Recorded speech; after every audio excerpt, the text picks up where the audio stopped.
Ek het ek het ek het twee teksverse. Die een het ek nie vir julle vooraf gegee nie, dis die ene wat nou op die bord wys. Dit is uit die 83 vertaling vir die wat dalk wonder.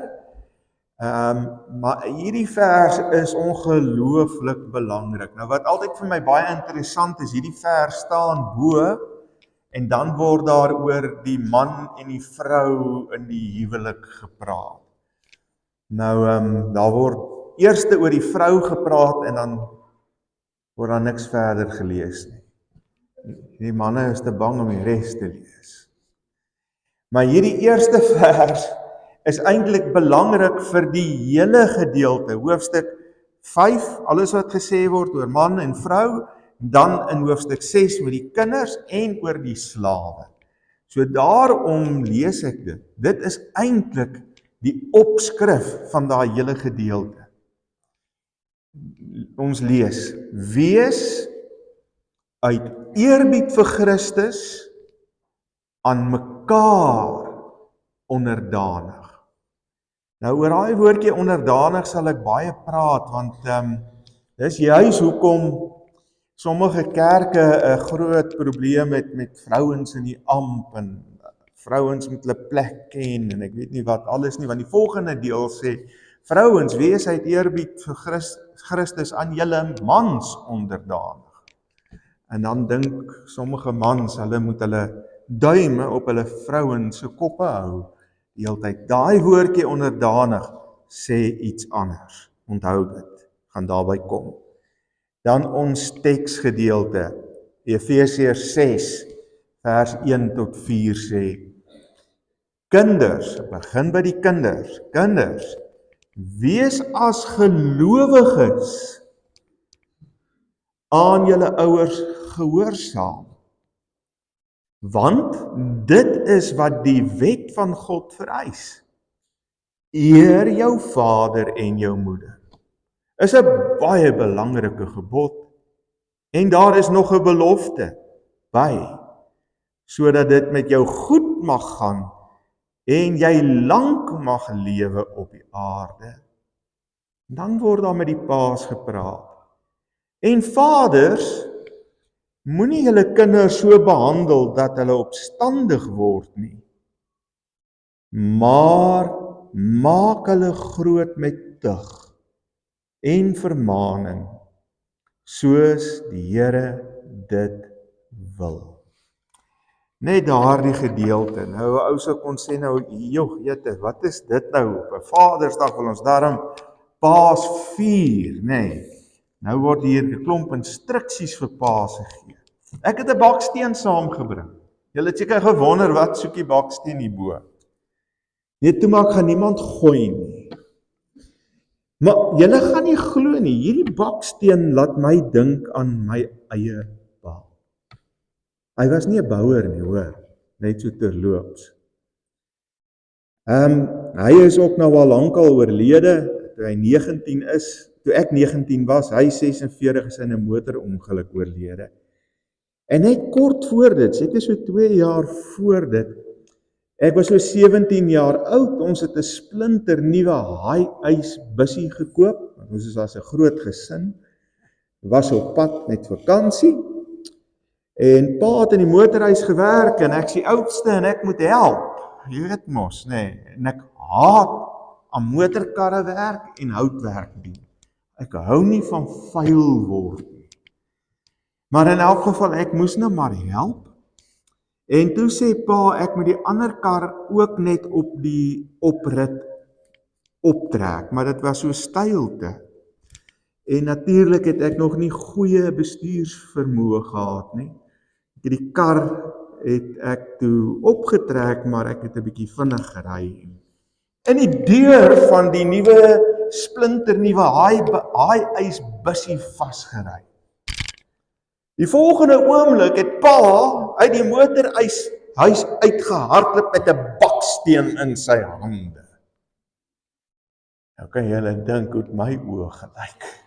En het my broek gebewe. En hy het die baksteen gevat en hy het hom op die grond neergegooi en na my toe gestap en gesê, hy was Engels. What are we going to tell your mother? Ek sal dit in my hele lewe nooit vergeet nie, want dit sê alles van wie my pa was. Hy was 'n man wat lief was vir sy kinders en enigiets sou doen vir hulle. Hy het gereeld saam met ons, hy was Engels gesê, ons het sokker gespeel en cricket gespeel. Rugby was nou nie een van die grootes nie. Maar hy was daar vir ons. Hy was altyd deel van ons. Hy was trots op ons. En so sal julle ook, baie van julle, sulke pragtige storieetjies kan onthou van julle eie paas, en dit wat hy in julle lewe gedoen het. En ek het amper die versoeking gehad om te sê, maar kom ons luister na mekaar se goeie stories van ons paas. Maar dan sal ons môre dalk nog hier wees, nee. Ons het almal goeie herinneringe. Meeste van ons goeie herinneringe van ons paas. Paas wat gebou het aan ons en ons gevorm het. Wat ons van kleins af geleer het wat reg en verkeerd was, nee, die tug en die vermaaning toegepas het in ons lewe. En tug is nie 'n woord van ek straf jou nie, dis eerder 'n woord wat beteken ek lei jou in die regte rigting. Ek bou jou karakter. Ja, ons het goeie paas wat gebou het aan ons karakter, ons gevorm het in die mens wat ons is vandag, saam met ons maas. Wat ons waardes geleer het, wat ons geleer het om eerlik te wees, wat vir ons integriteit geleer het, wat vir ons geleer het dat 'n mens nie steel nie, dat jy nie leuns vertel nie, al daai dinge. Maar bovenal, liewe vriende, was hulle ook trots op ons en het hulle dit dikwels dalk vir ons selfs gesê. Dalk met 'n arm om die lyf kom staan en gesê, ek is lief vir jou. Jy is vir my belangrik. Maar dan is daar ook ouers wat gebou het en ons geleer het van God en sy liefde. Wat uiteindelik in ons lewens 'n liefde ook vir die Here en vir dit wat hy verteenwoordig kom inbou het in ons lewe.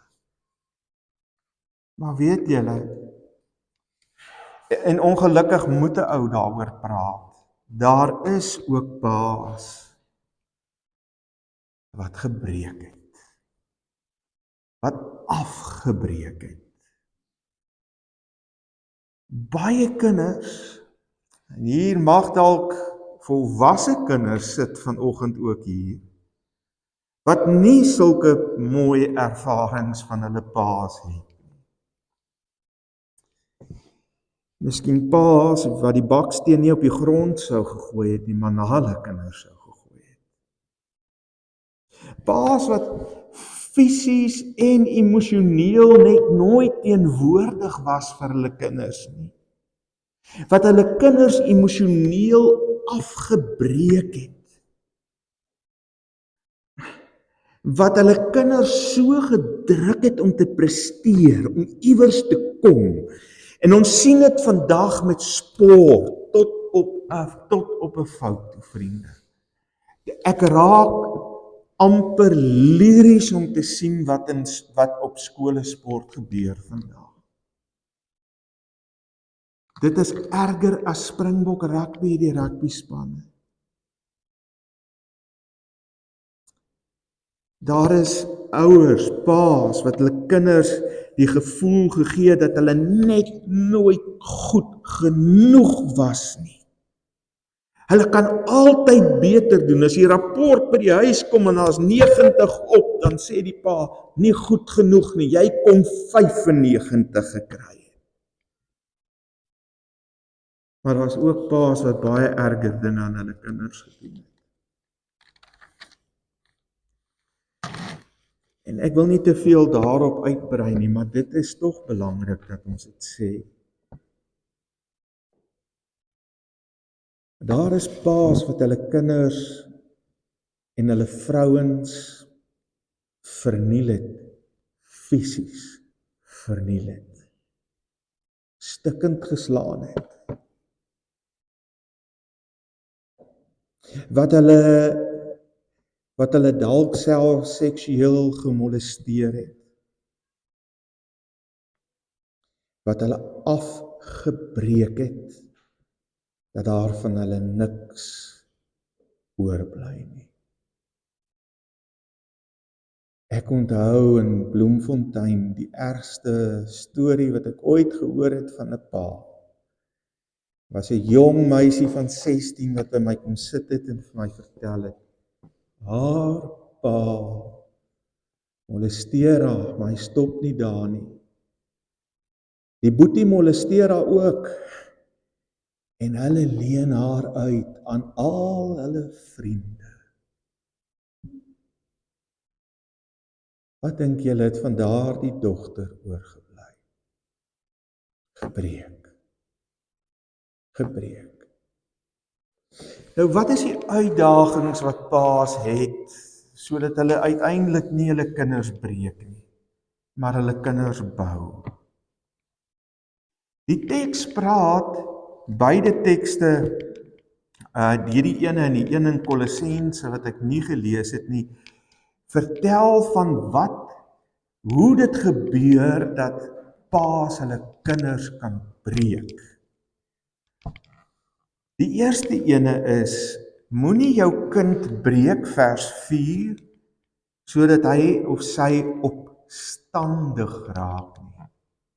Ag, my Vader, ons het almal tieners gehad, of het.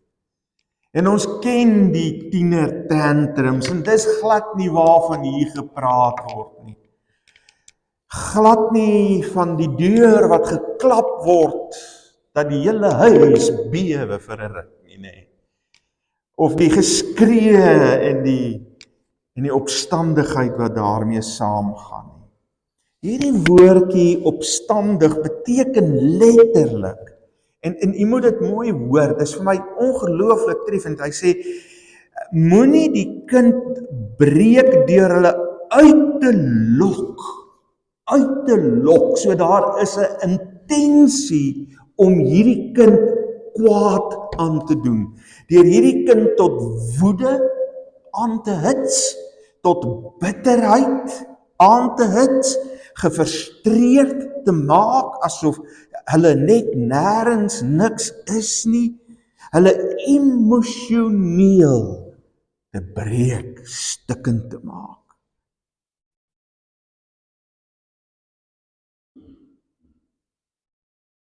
Nou hierdie uitlok kan op baie maniere gebeur. Partykeer kan dit baie direk wees, in your face wees. Ander kere kan dit baie subtiel wees. Al die emosionele afbreek, uitlok. En 'n mens sien dit baie, vriende. Dit is nie 'n geheim dat hierdie goed gebeur nie.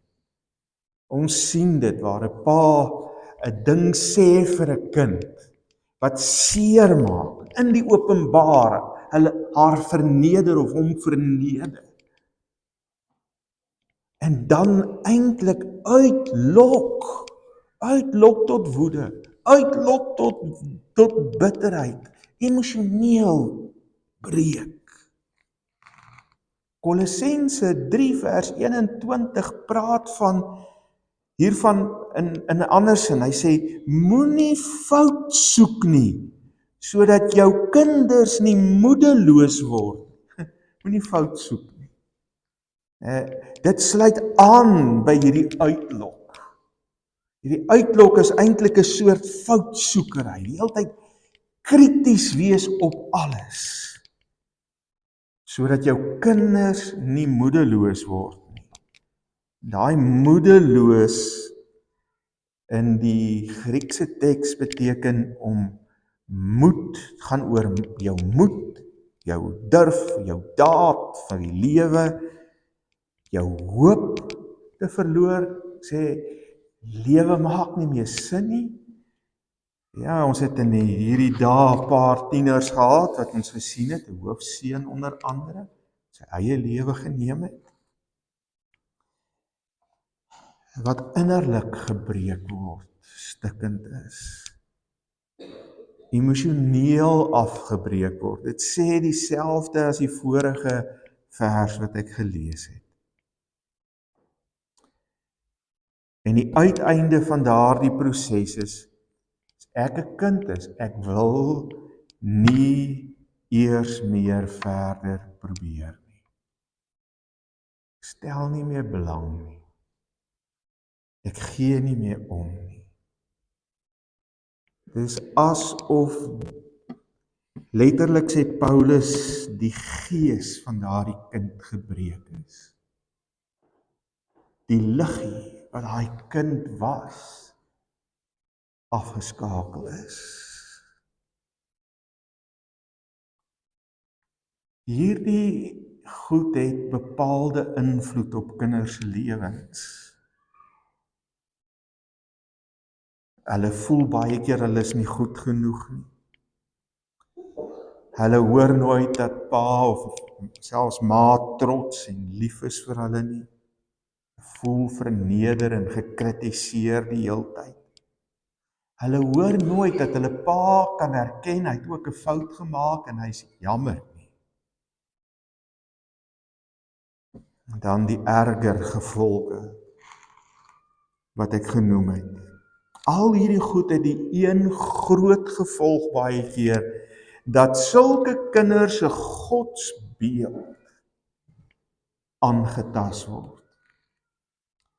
Eugene Peterson sê, baie ateïste se probleem is nie met God nie. Hoor mooi, ateïste se probleem is nie met God nie. Maar hulle probleem is met hoe hulle God sien deur gebreekte menslike lens. Hulle kyk deur 'n lens, eintlik hulle eie paas baie keer, na God, en hulle dink God is soos hulle eie paas. Vaders moet Christus weerspieël.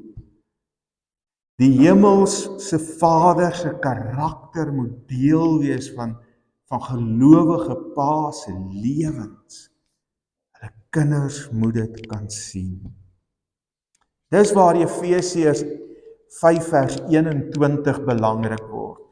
Wees uit eerbied vir Christus aan mekaar onderdanig.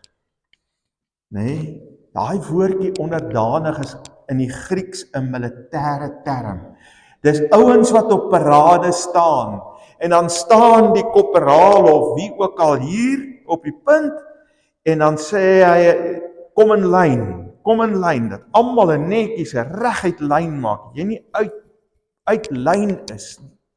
So, Jesus sê, of Paulus sê hierso, omdat julle vir Christus lief het, omdat julle eerbied het vir Christus, moet julle in lyn kom met Christus, en op daai manier is julle almal onderdanig, nie net aan Christus nie, maar ook aan mekaar, omdat julle in lyn is met mekaar.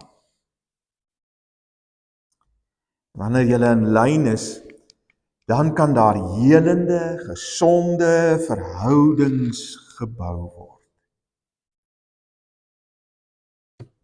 Hulle wat reeds seer is en gebreek het, wat nou van hulle en hulle godsbeeld?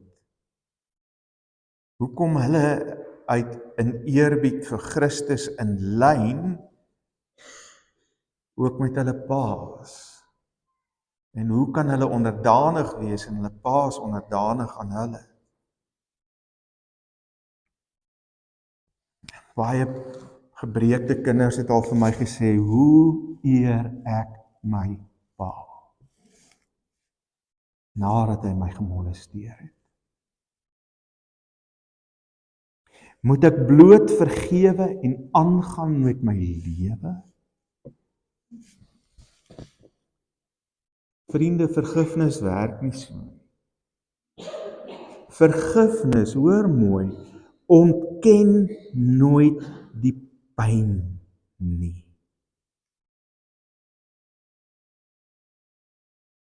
Eers moet wat verkeerd is,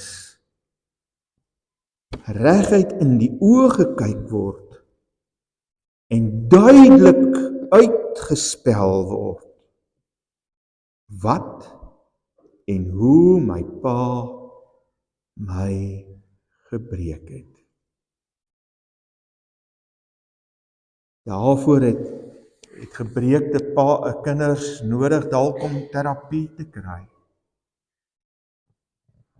Veral as dit ernstig is. As dit minder ernstig is, dan kan 'n ou dalk 'n gesprek hê met jou pa. As jou pa al oorlede is, kan dit help om 'n ou briefie te skryf waarin jy vir hom sê wat jy beleef het en wat met jou gebeur het. En dan kan jy dalk vir hom ook op die ou end sê, pa, ek vergewe jou. Ek vergewe jou. Ek sien alles wat jy verkeerd gedoen het en dit verander niks aan wat jy gedoen het aan my nie. Maar ek vergewe jou.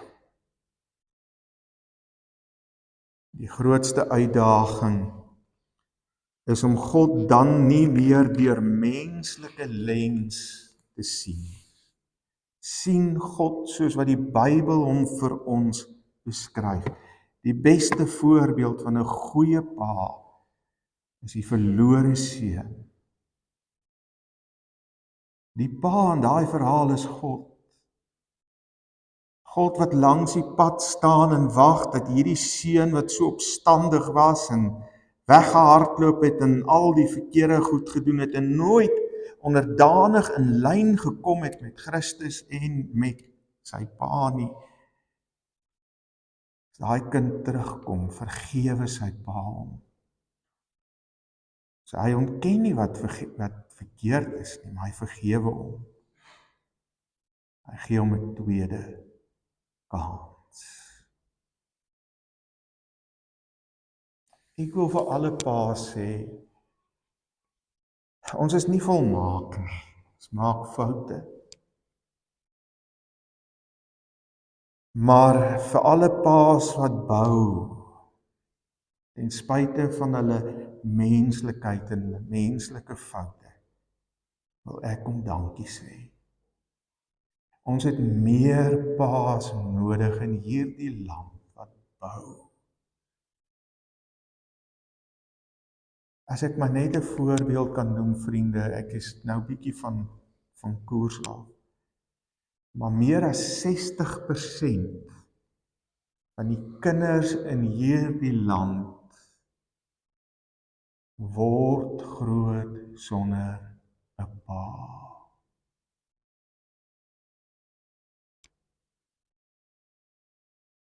Dis hoekom ons soveel drama het in skole en in die algemeen in die gemeenskap.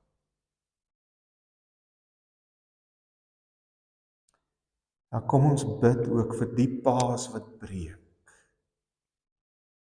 en vir die kinders wat gebreek is. Kom ons bid saam.